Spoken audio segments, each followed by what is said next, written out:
সকলে ভালো আছেন তো? আজকে একটা দারুণ গল্প পড়ব। আমার ভীষণ প্রিয় গল্পগুচ্ছ থেকে অবশ্যই, রবীন্দ্রনাথের লেখা ডালিয়া। গল্প শুরু করার আগে আপনাদের সকলকে একটা অনুরোধ, চ্যানেলটি অবশ্যই সাবস্ক্রাইব করে রাখুন। আমাদের খুব ভালো লাগে যখন গল্পের শেষটা একদম অন্য রকমের কিছু হয়।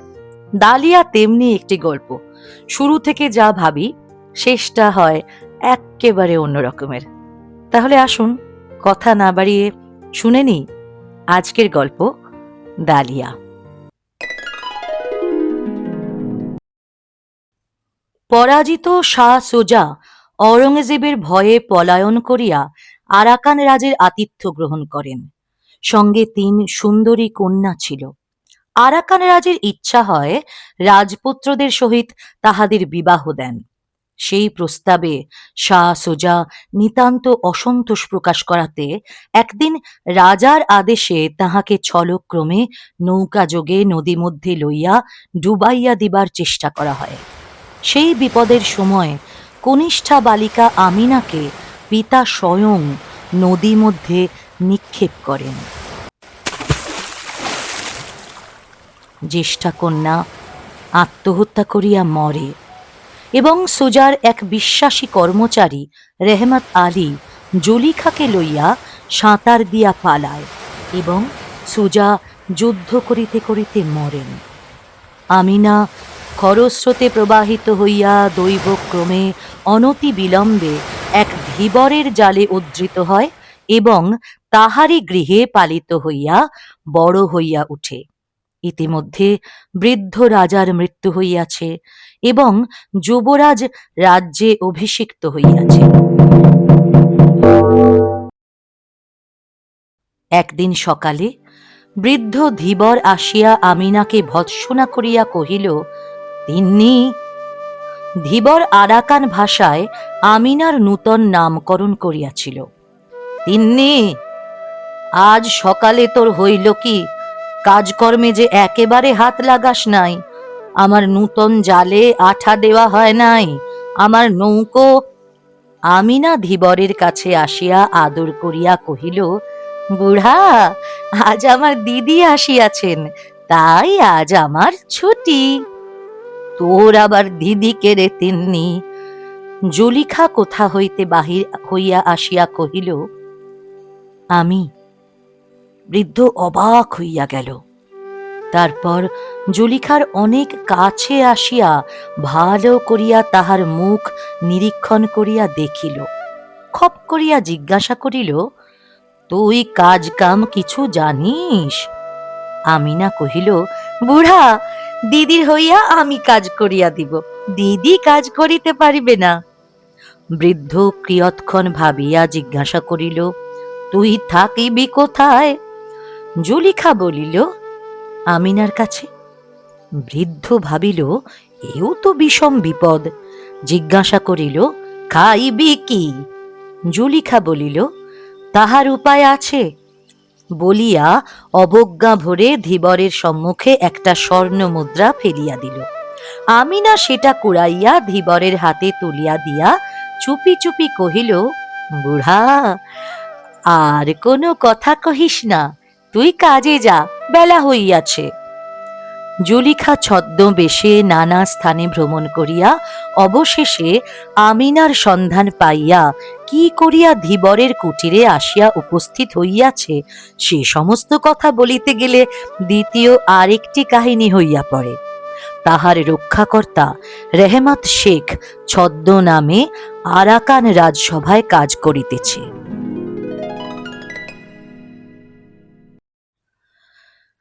ছোট নদীটি বহিয়া যাইতেছিল এবং প্রথম গ্রীষ্মের শীতল প্রভাত বায়ুতে কৈলু গাছের রক্তবর্ণ পুষ্প মঞ্জরি হইতে ফুল ঝরিয়া পড়িতেছিল।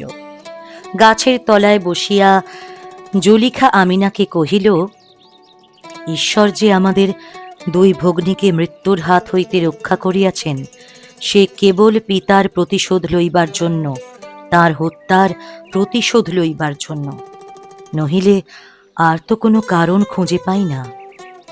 আমিনা নদীর পরপারে সর্বাপেক্ষা দূরবর্তী সর্বাপেক্ষা ছায়াময় বনশ্রেণীর দিকে দৃষ্টি মেলিয়া ধীরে ধীরে কহিল, দিদি, আর ওসব কথা বলিস নে ভাই। আমার এই পৃথিবীটা একরকম বেশ লাগিতেছে। মরিতে চায় তো পুরুষগুলো কাটাকাটি করিয়া মরুককে, আমার এখানে কোনো দুঃখ নাই। জুলিখা বলিল, ছি ছি আমিনা, তুই কি শাহজাদার ঘরের মেয়ে? কোথায় দিল্লির সিংহাসন আর কোথায় আরাকানের ধীবরের কুটির? আমিনা হাসিয়া কহিল, দিদি, দিল্লির সিংহাসনের চেয়ে আমার বুড়ার এই কুটির এবং এই কৈলু গাছের ছায়া যদি কোনো বালিকার বেশি ভালো লাগে, তাহাতে দিল্লির সিংহাসন এক বিন্দু অশ্রুপাতও করিবে না। জুলিখা কতকটা আনমনে কতকটা আমিনাকে কহিল, তা তোকে দোষ দেওয়া যায় না, তুই তখন নিতান্ত ছোট ছিলি। কিন্তু একবার ভাবিয়া দেখ, পিতা তোকে সবচেয়ে বেশি ভালোবাসিতেন বলিয়া তোকেই স্বহস্তে জলে ফেলিয়া দিয়াছিলেন। সেই পিতৃদত্ত মৃত্যুর চেয়ে এই জীবনকে বেশি প্রিয় জ্ঞান করিস না। তবে যদি প্রতিশোধ তুলিতে পারিস, তবেই জীবনের অর্থ থাকে। আমিনা চুপ করিয়া দূরে চাহিয়া রহিল। কিন্তু বেশ বোঝা গেল, সকল কথা সত্ত্বেও বাহিরের এই বাতাস এবং ছায়া গাছের এবং আপনার নব যৌবন এবং কি একটা সুখ স্মৃতি তাহাকে নিমগ্ন করিয়া রাখিয়াছিল। কিছুক্ষণ পরে একটা দীর্ঘ নিঃশ্বাস ফেলিয়া কহিল, দিদি, তুমি একটু অপেক্ষা করো ভাই, আমার ঘরের কাজ বাকি, আমি না রাধিয়া দিলে বুড়া খাইতে পাইবে না। জুলিখা আমিনার অবস্থা চিন্তা করিয়া ভারী বিমর্ষ হইয়া চুপ করিয়া বসিয়া রহিল। এমন সময় হঠাৎ ধূপ করিয়া লম্ফের শব্দ হইল এবং পশ্চাৎ হইতে কে একজন জুলিখার চোখ টিপিয়া ধরিল। জুলিখা ত্রস্ত হইয়া কহিল, কে ও? স্বর শুনিয়া যুবক চোখ ছাড়িয়া দিয়া সম্মুখে আসিয়া দাঁড়াইল। জুলিখার মুখের দিকে চাহিয়া অম্লান বদনে কহিল, তুমি তো তিন্নি নও। যেন জুলিখা বরাবর আপনাকে তিন্নি বলিয়া চালাইবার চেষ্টা করিতেছিল। কেবল যুবকের অসামান্য তীক্ষ্ণ বুদ্ধির কাছে সমস্ত চাতুরী প্রকাশ হইয়া পড়িয়াছে। জুলিখা বসন সম্বরণ করিয়া দৃপ্তভাবে উঠিয়া দাঁড়াইয়া দুই চক্ষে অগ্নিবাণ নিক্ষেপ করিল। জিজ্ঞাসা করিল, কে তুমি?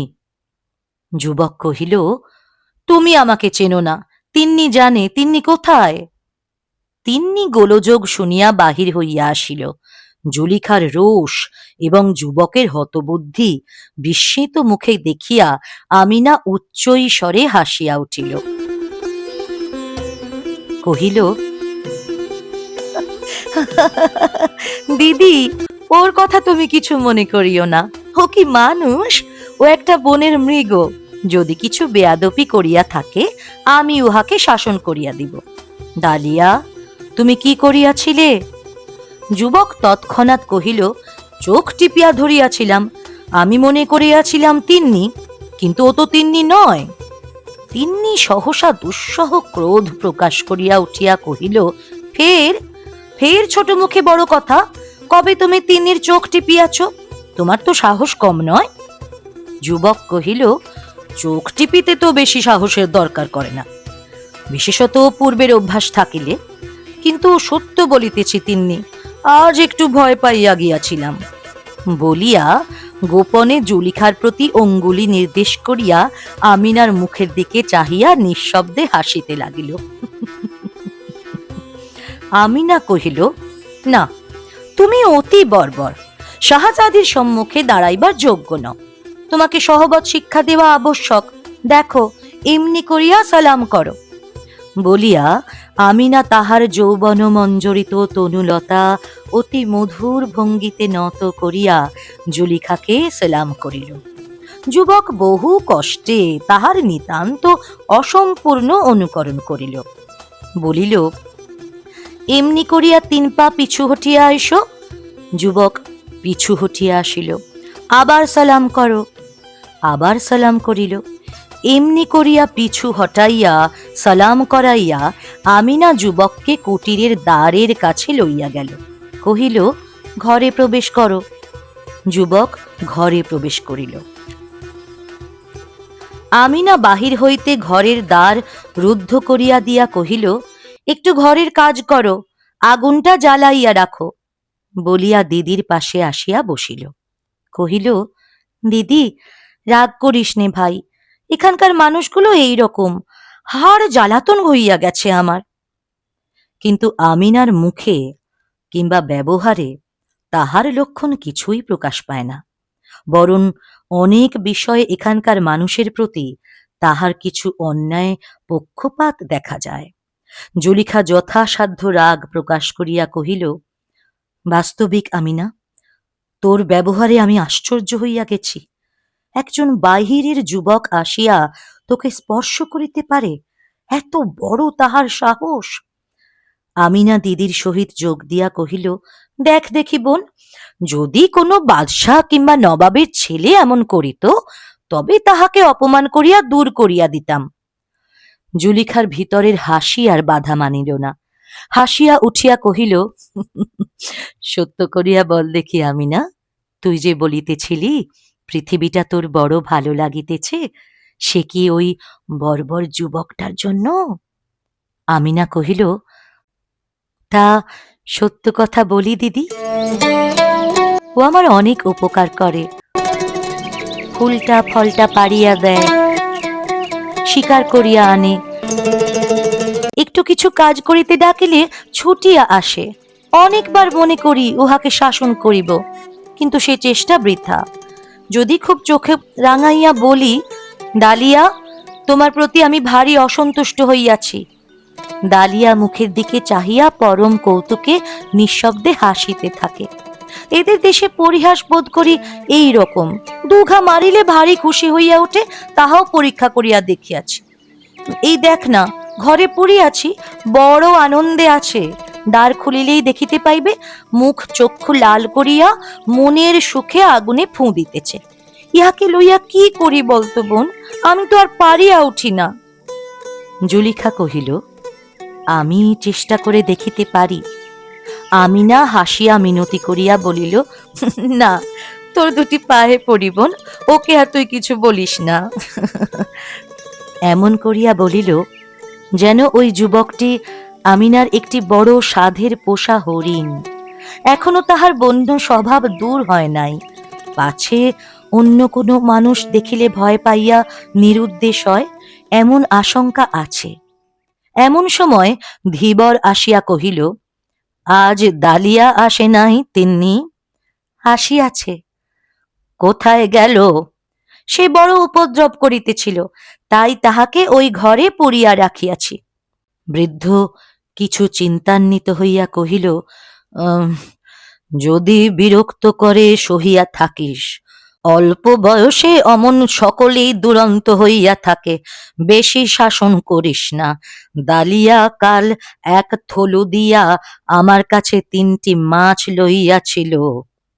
আমিনা কহিল, ভাবনা নাই বুড়া, আজ আমি তাহার কাছে 2 থলু আদায় করিয়া দিব, 1টি মাছও দিতে হইবে না।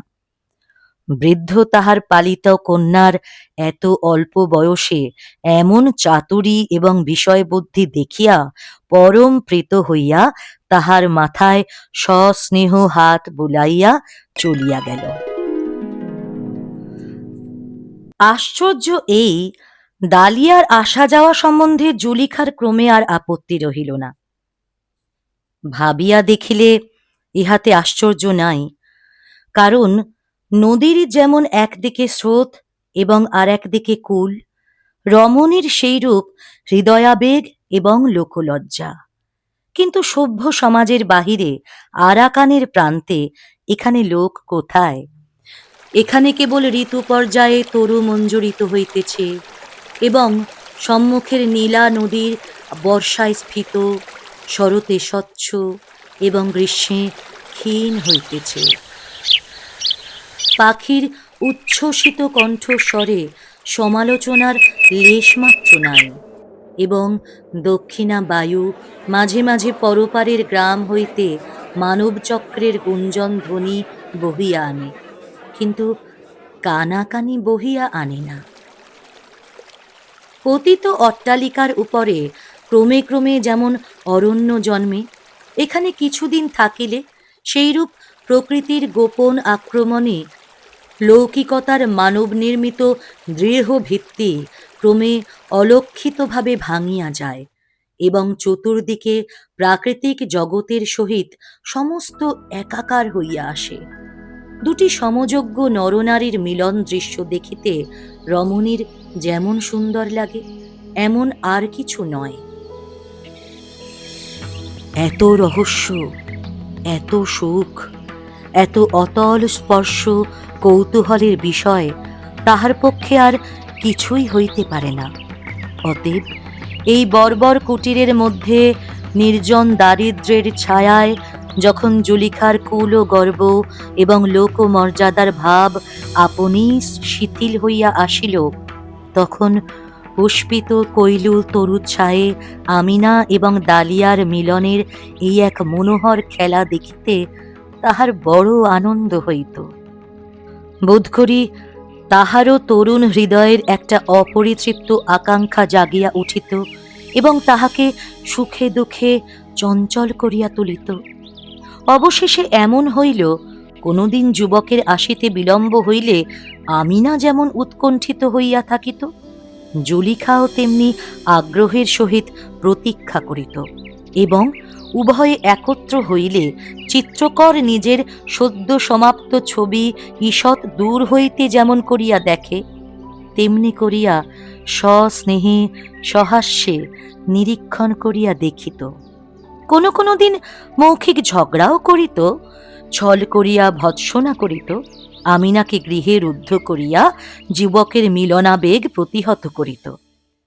সম্রাট এবং অরণ্যের মধ্যে একটা সাদৃশ্য আছে। উভয়ে স্বাধীন, উভয়েই স্বরাজ্যে একাধিপতি, উভয়কেই কাহারও নিয়ম মানিয়া চলিতে হয় না। উভয়ের মধ্যেই প্রকৃতির একটা স্বাভাবিক বৃহত্ব এবং সরলতা আছে। যাহারা মাঝারি, যাহারা দিন রাত্রি লোকশাস্ত্রের অক্ষর মিলাইয়া জীবন যাপন করে, তাহারাই কিছু স্বতন্ত্র গোছের, তাহারাই বড়োর কাছে দাস, ছোটর কাছে প্রভু এবং অস্থানে নিতান্ত কিংকর্তব্য বিমূঢ় হইয়া দাঁড়ায়।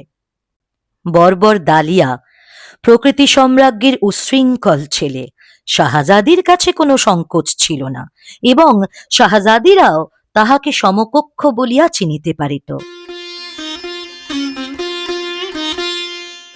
সহাস্য সরল, কৌতুক প্রিয়, সকল অবস্থাতেই নির্ভীক, অসংকিচিত তাহার চরিত্রে দারিদ্র্যের কোনো লক্ষণই ছিল না।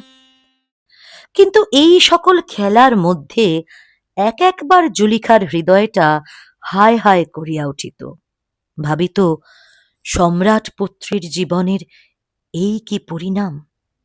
একদিন প্রাতে দালিয়া আসিবা মাত্র জুলিখা তাহার হাত চাপিয়া কহিল, দালিয়া, এখানকার রাজাকে দেখাইয়া দিতে পারো? পারি, কেন বলো দেখি? আমার একটা ছোরা আছে, তাহার বুকের মধ্যে বসাইতে চাহি। প্রথমে দালিয়া কিছু আশ্চর্য হইয়া গেল, তাহার পরে জুলিখার হিংসা প্রখর মুখের চারদিকে চাহিয়া তাহার সমস্ত মুখ হাসিতে ভরিয়া গেল, যেন এত বড় মজার কথা সে ইতিপূর্বে কোনো দিন শোনে নাই। যদি পরিহাস বলো তো এই বটে, রাজপুত্রীর উপযুক্ত। কোনো কথা নাই, প্রথম আলাপেই একখানা ছোড়ার আধখানা একটা জীবন্ত রাজার বক্ষের মধ্যে চালনা করিয়া দিলে এইরূপ অত্যন্ত অন্তরঙ্গ ব্যবহারে রাজাটা হঠাৎ কিরূপ অবাক হইয়া যায়, সেই চিত্র ক্রমাগত তাহার মনে উদিত হইয়া তাহার নিঃশব্দ কৌতুক হাসি থাকিয়া থাকিয়া উচ্চ হাসে পরিণত হইতে লাগিল।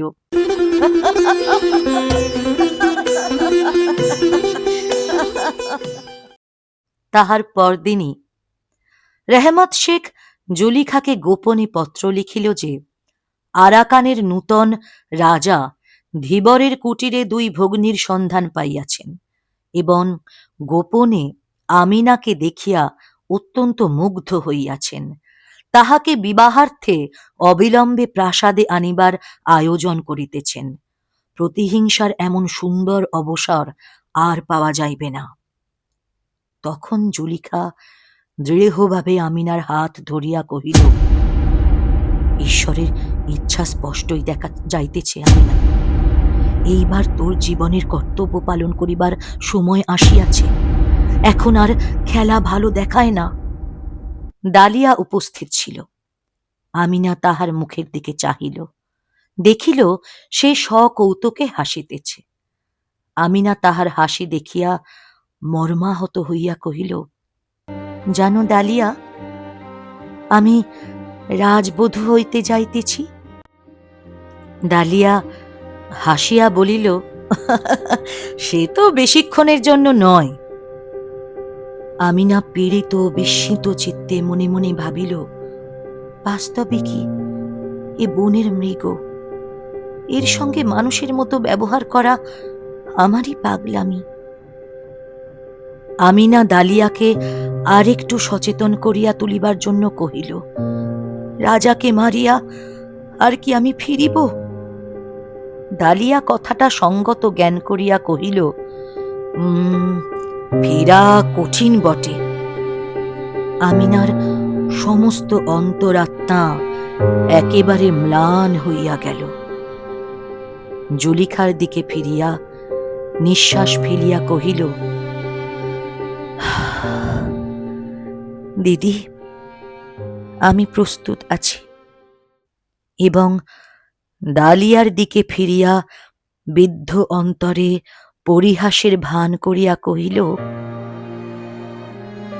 রানী হইয়াই আমি প্রথমে তোমাকে রাজার বিরুদ্ধে ষড়যন্ত্রে যোগ দেওয়ার অপরাধে শাস্তি দিব, তারপরে আর যাহা করিতে হয় করিব। শুনিয়া ডালিয়া বিশেষ কৌতুক বোধ করিল, যেন প্রস্তাবটা কার্যে পরিণত হইলে তাহার মধ্যে অনেকটা আমোদের বিষয় আছে।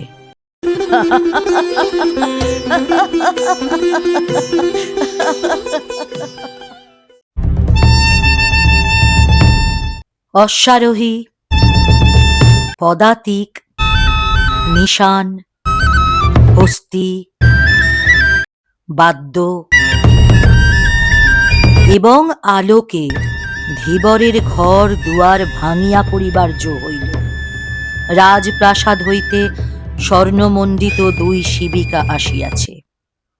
আমিনা জুলিখার হাত হইতে ছুরিখানি লইল। তাহার হস্তিদন্ত নির্মিত কারুকার্য অনেকক্ষণ ধরিয়া দেখিল। তাহার পর বসন উদ্ঘাটন করিয়া নিজের বক্ষের উপর একবার ধার পরীক্ষা করিয়া দেখিল। জীবন মুকুলের বৃন্তের কাছে ছুরিটি একবার স্পর্শ করিল, আবার সেটি খাপের মধ্যে পুরিয়া বসনের মধ্যে লুকাইয়া রাখিল। একান্ত ইচ্ছা ছিল এই মরণযাত্রার পূর্বে একবার ডালিয়ার সহিত দেখা হয়, কিন্তু কাল হইতে সে নিরুদ্দেশ। ডালিয়া সেই যে হাসিতেছিল, তাহার ভিতরে কি অভিমানের জ্বালা প্রচ্ছন্ন ছিল। শিবিকায় উঠিবার পূর্বে আমিনা তাহার বাল্যকালের আশ্রয়টি অশ্রু জলের ভিতর হইতে একবার দেখিল। তাহার সেই ঘরের গাছ, তাহার সেই ঘরের নদী।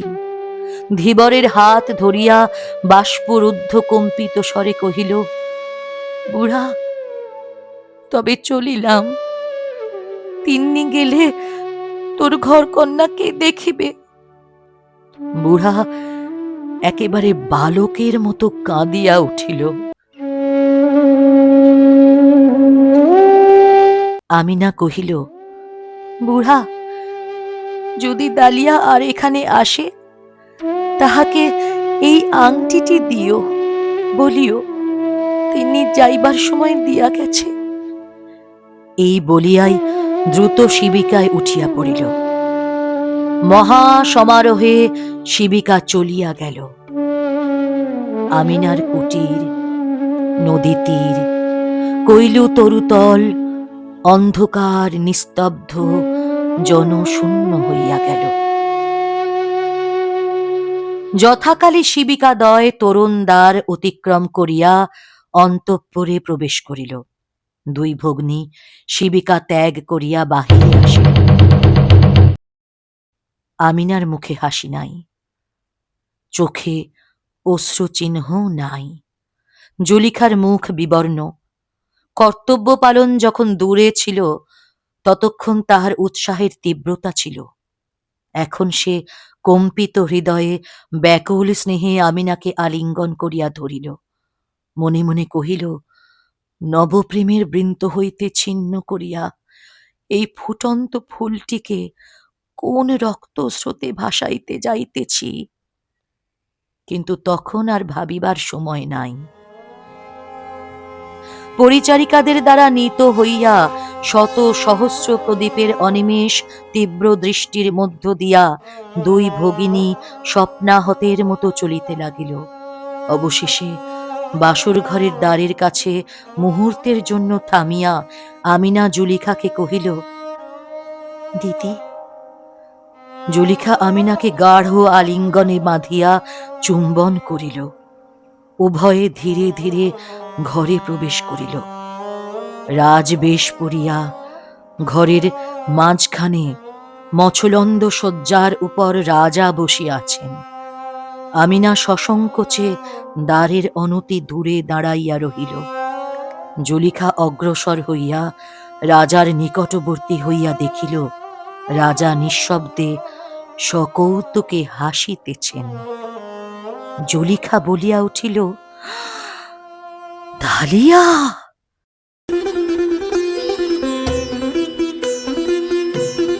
আমিনা মূর্ছিত হইয়া পড়িল।